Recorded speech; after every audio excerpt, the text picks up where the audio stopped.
The rain hammered my garage roof like bullets on tin, each drop a reminder that even the weather was out to get me. I was under the hood of a '67 Mustang at midnight, grease under my fingernails and bourbon on my breath, when I heard my 13-year-old daughter Lily screaming at her mother through the thin walls. Maybe if Dad was more like Uncle Joel, you wouldn't have to sneak out every night. I froze, wrench in hand. Uncle Joel, my wife's college buddy, who'd been circling our marriage like a vulture for months. The same Joel who'd tried to buy out my restoration shop last year with his smug smile and designer suits. Lily, that's enough. Veronica's voice cut through the rain. My wife of 15 years, the ambitious attorney who used to laugh at my jokes, now sounded like she was addressing a hostile witness. I crawled out from under the Mustang, wiping my hands on an oil-stained rag. Through the window connecting my garage to our house, I could see them in the kitchen. Veronica, still in her power suit at midnight, looking guilty as sin. Lily, arms crossed, wearing that expression that said she knew exactly what buttons to push. Don't lie to me, Mom. I saw the texts on your phone. Joel this, Joel that. Dad's right here working his A off while you're playing house with some rich a-hole. The slap echoed through both the house and my chest. Veronica had never punched Lily before. Hell, she'd barely raised her voice until recently. Go to your room, now. I should have intervened. Should have marched in there and demanded answers. Instead, I lit a cigarette and watched my family implode through rain-streaked glass. Sometimes the truth hits you like a sledgehammer, and sometimes it seeps in slow like motor oil through concrete. This was the sledgehammer variety. My phone buzzed, a text from Veronica. Working late again, don't wait up. I glanced at the kitchen. Empty. She'd already slipped out the back door. Working late, my A, I muttered, taking a long drag. Next time, don't forget to leave the lights on for the burglar.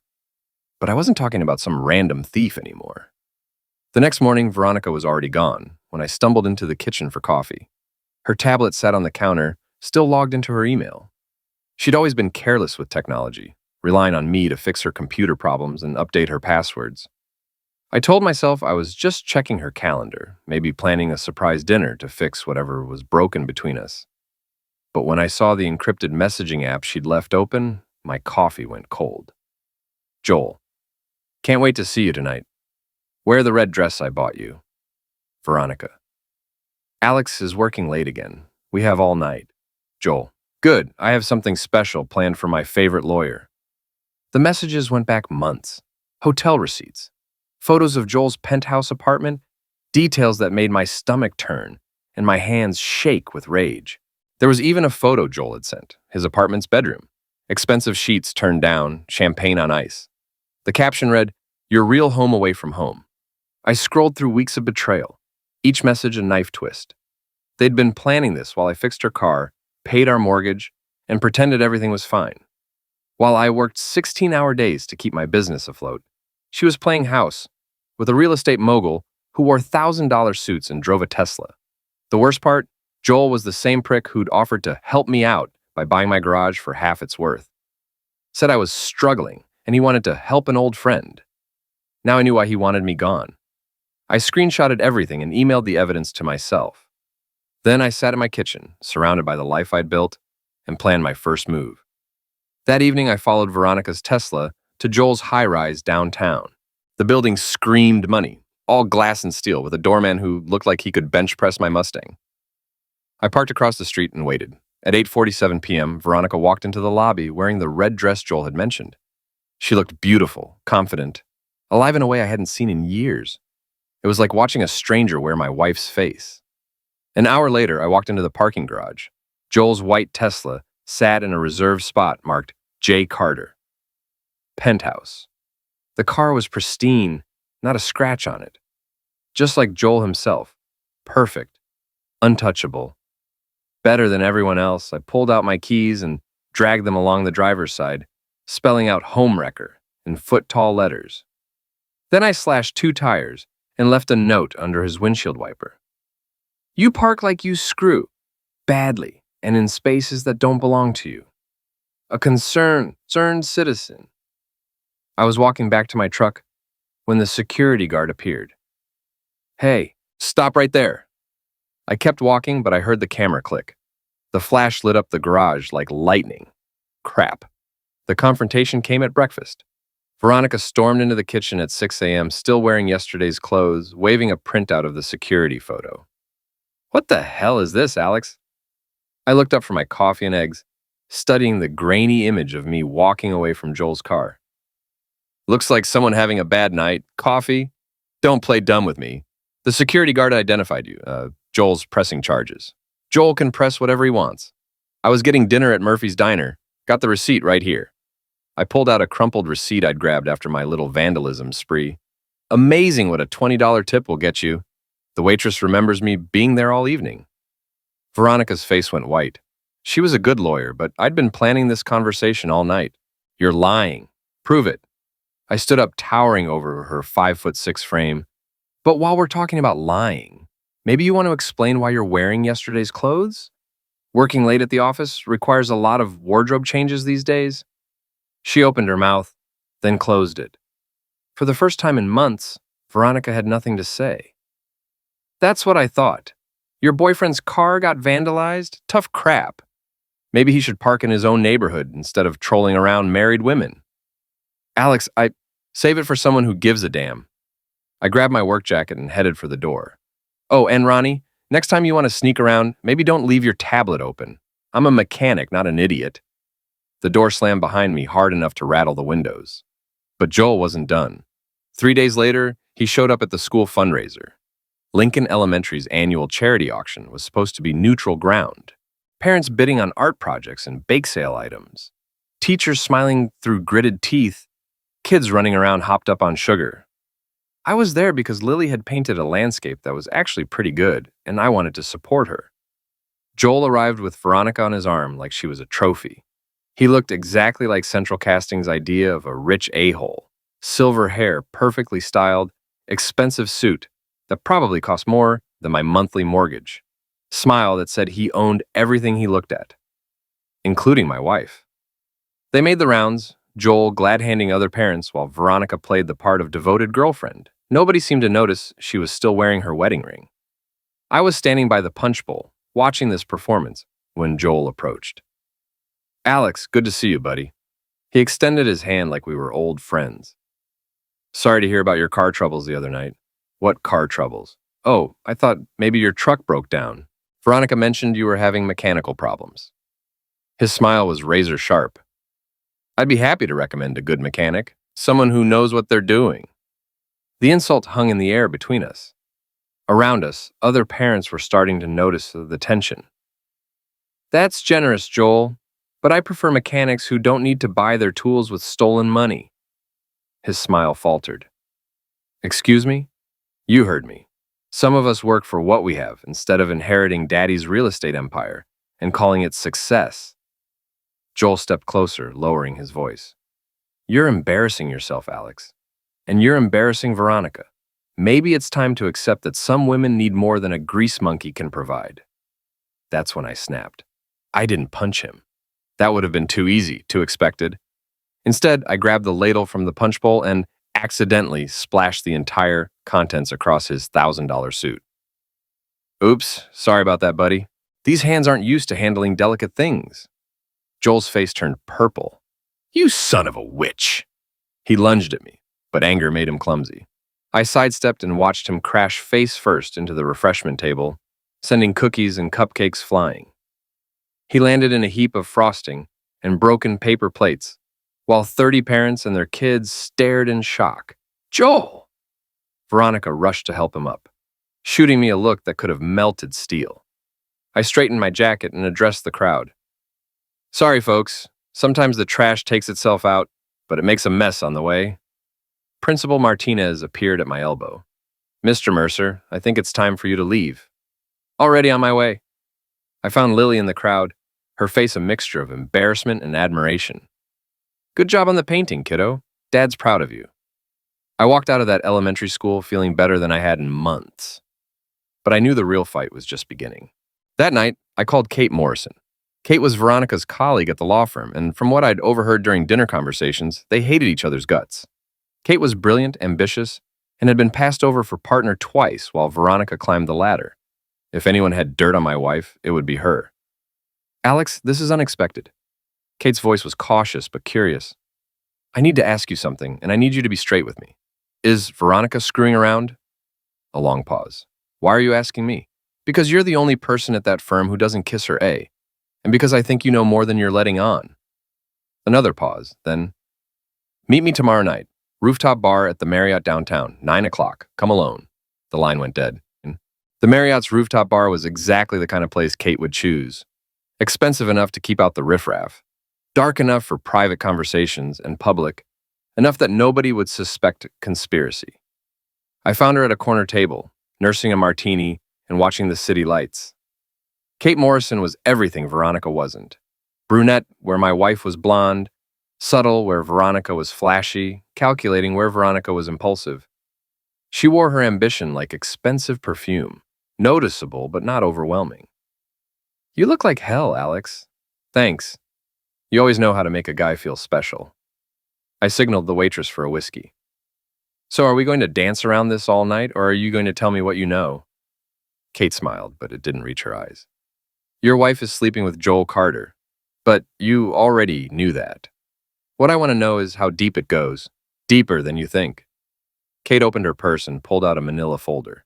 Joel's been funneling city contracts through shell companies. Veronica's been handling the legal paperwork and taking a cut.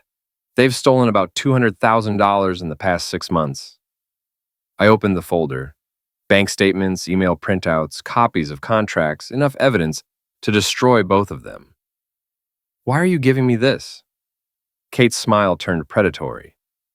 Because Veronica screwed me over on the Patterson case last year, stole my research, presented it as her own work, and got the promotion I deserved.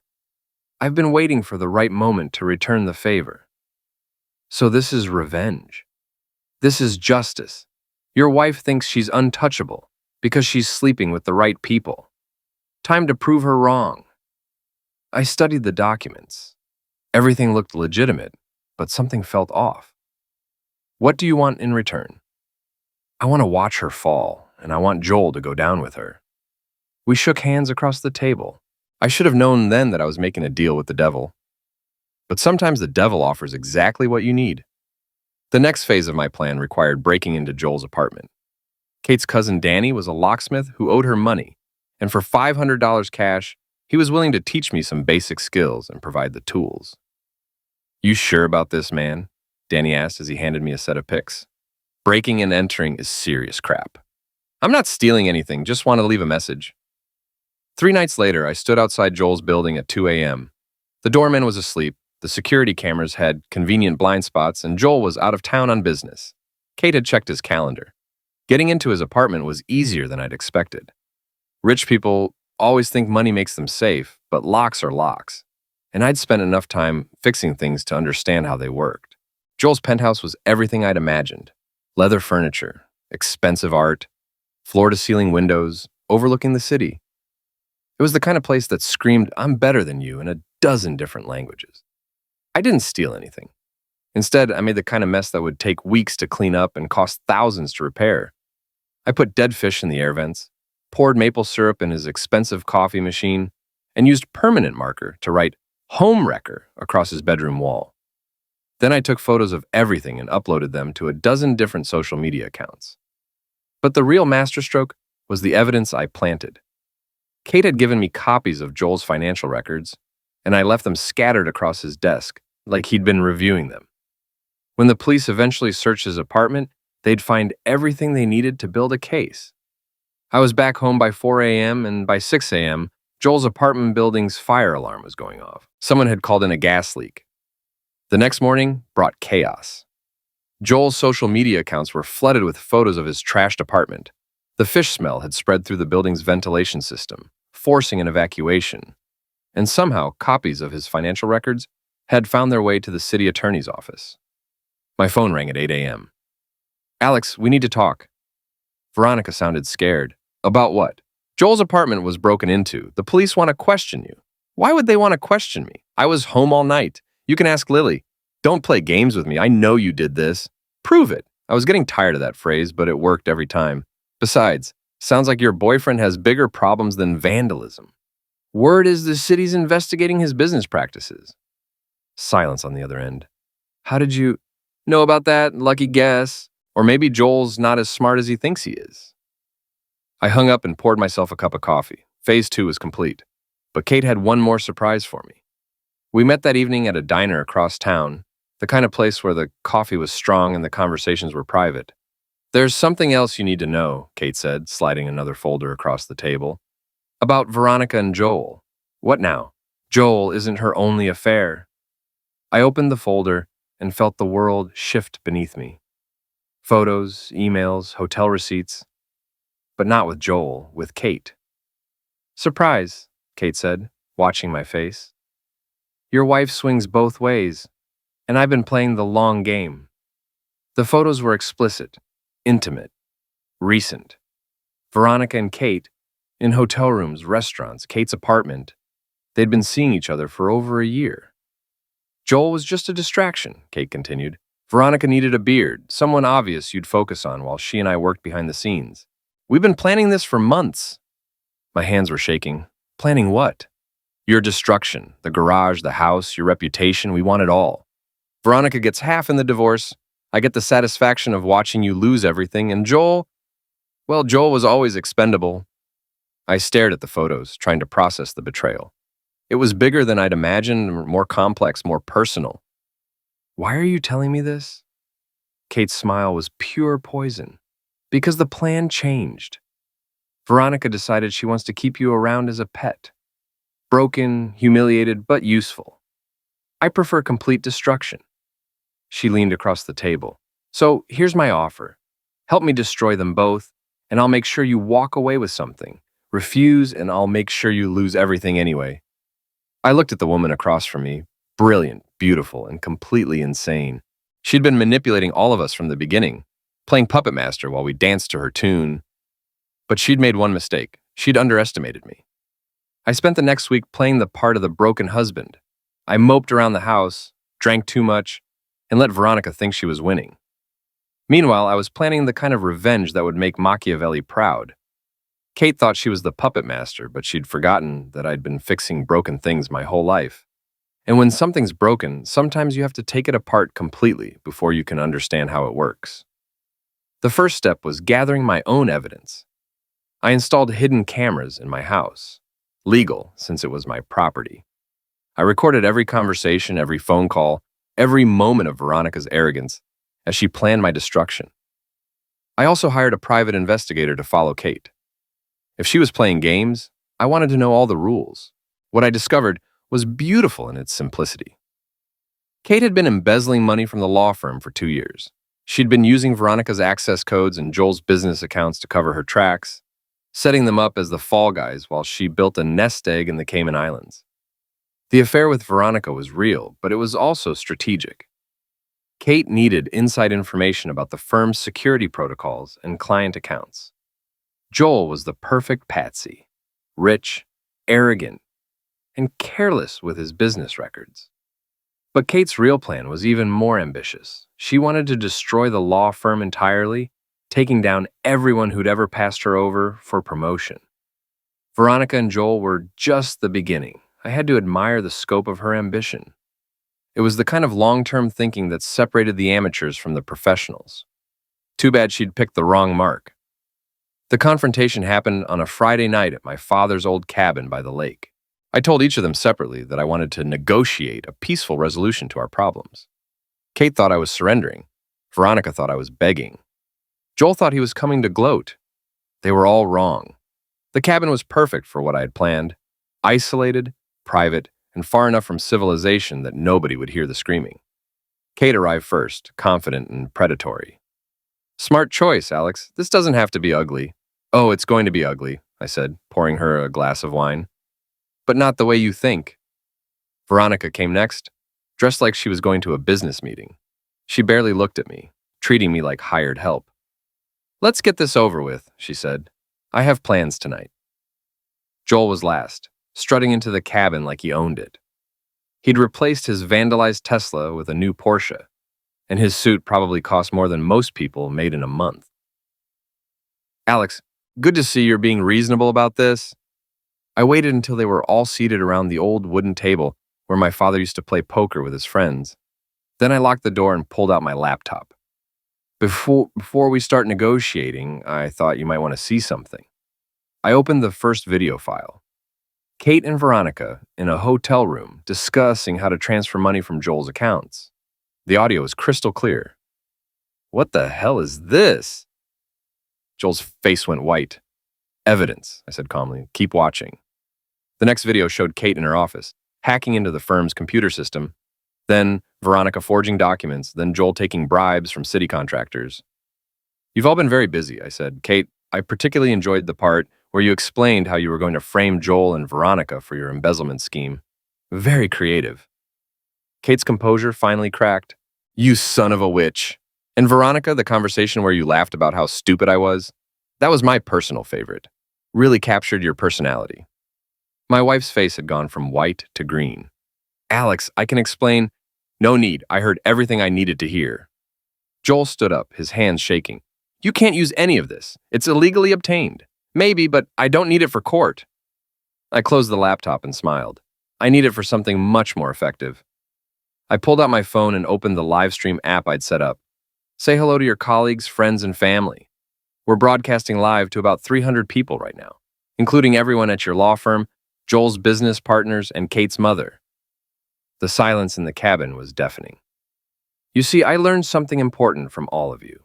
Reputation is everything. Destroy someone's reputation, and you destroy their life. So let's destroy some reputations. I turned to face the camera. Ladies and gentlemen, let me introduce you to 3 of the most corrupt, lying, backstabbing pieces of crap you'll ever meet. What followed was 15 minutes of the most brutal public humiliation I've ever witnessed. I played audio recordings, showed photographs, and detailed every aspect of their betrayal and criminality. Kate tried to run first, but I'd locked the door and hidden the key. Veronica started crying, begging me to stop, promising to make things right. Joel threatened to sue me, then tried to bribe me, then started crying himself. The live stream viewer count kept climbing. 300 became 500, then 1,000, then 2,000. People were sharing the link, commenting, recording their own videos of my video. By the time I ended the broadcast, their lives were effectively over. The door's unlocked now, I said, tossing the key on the table. You're free to go, but I wouldn't recommend showing your faces in this town anymore. Kate was the first to leave, her face a mask of rage and defeat. This isn't over, Alex. Yeah, it is. Joel stumbled out next, muttering about lawyers and lawsuits that we both knew would never happen. Veronica was last. She stood in the doorway, looking back at me with something that might have been regret. I loved you once, she said. I know, that's what makes this so satisfying. She left without another word. I sat alone in my father's cabin, watching the lake in the moonlight, and opened a beer. My phone was buzzing with calls and messages, but I ignored them all. Tomorrow, there would be consequences. Investigations, legal proceedings, probably a divorce that would get very ugly very quickly. Kate would try to salvage something from the wreckage. Joel would flee to whatever country didn't have extradition treaties. Veronica would probably try to blame everything on her co-conspirators. But tonight, I had won. The aftermath was even more spectacular than I'd hoped. By Monday morning, the live stream video had been viewed over 50,000 times. Local news stations picked up the story. The law firm fired both Kate and Veronica, and the State Bar Association opened an investigation. Joel's business partners froze his assets and kicked him out of the company. I became a local celebrity, the wronged husband who'd exposed corruption and infidelity in one devastating broadcast. People bought me drinks at Murphy's Diner and asked for selfies at the grocery store. But the real satisfaction came from watching their individual destructions. Kate tried to flee to the Cayman Islands, but the FBI was waiting at the airport. Turns out, embezzling money and moving it offshore is a federal crime. She was looking at 10 to 15 years in prison. Joel's new Porsche was repossessed on Tuesday. His penthouse was seized by the city on Wednesday. By Friday, he was living in a motel and working at a car wash. The mighty had fallen hard. Veronica lasted the longest. She hired a crisis management firm, gave interviews claiming she was the real sufferer, and tried to paint me as an abusive husband who'd driven her into the arms of other people. Nobody bought it. The final confrontation happened at the annual Founders Day Festival downtown. The whole city turns out for the event. Families, local politicians, business owners, everyone who matters in our little corner of the world. I was manning the booth for my restoration shop, enjoying the attention and the business that came with being the town's most famous revenge story. My appointment book was full for the next 6 months. That's when Veronica showed up. She looked terrible, thin, pale, desperate. The confident attorney who had once commanded every room she entered was gone, replaced by a broken woman in a cheap dress and discount store shoes. "Alex, please. We need to talk." "Nothing to talk about, Ronnie. You made your choices." "I'm broke. The firm is suing me for restitution. I can't find another job. Nobody will even return my calls." I looked up from the carburetor I was rebuilding for display. "Sounds like a personal problem. I'm your wife. You're my ex-wife. Divorce was finalized yesterday. Didn't your lawyer tell you?" Her face crumpled. "You can't do this to me. I'll lose everything." "Already did. House is mine, car is mine, business is mine. You get to keep your half of our joint debt, which comes to about $30,000 in credit card bills. Congratulations." A crowd was starting to gather. People love a good show, especially when it involves local celebrities. Veronica must have realized we had an audience because she straightened up and tried to project her old authority. "You think you've won? You destroyed 3 lives for what? Revenge? You're pathetic, Alex. A small, petty man who couldn't handle being married to someone better than him." I stood up slowly, wiping my hands on a rag. The crowd pressed closer, sensing drama. "You're right about one thing, Ronnie. I am petty. Petty enough to record every conversation we had in the past month, including the one where you admitted to stealing money from your clients to pay for your affairs." Her confidence evaporated. "You're bluffing." I pulled out my phone and played a 30-second clip of Veronica's voice. "Took the money from the Henderson account to pay for the hotel room. Alex is too stupid to check the statements anyway." The crowd murmured. Someone started recording with their phone. "The State Bar Association was very interested in that particular recording," I continued, "along with the one where you talked about falsifying documents and the one where you laughed about how you were going to leave me homeless." Veronica looked around at the faces surrounding us. Neighbors, former friends, people who'd once respected her. Now they looked at her like she was something they'd scrape off their shoes. "You want to know the difference between us?" I asked, loud enough for everyone to hear. "You thought you were better than everyone else. I just proved you were wrong." She tried one last time. "Alex, please, for Lily's sake." "Lily's living with my sister in Portland. She asked to change her name so she wouldn't be associated with you. Even your own daughter thinks you're poison." That broke her. Veronica started crying. Deep, ugly sobs that shook her whole body.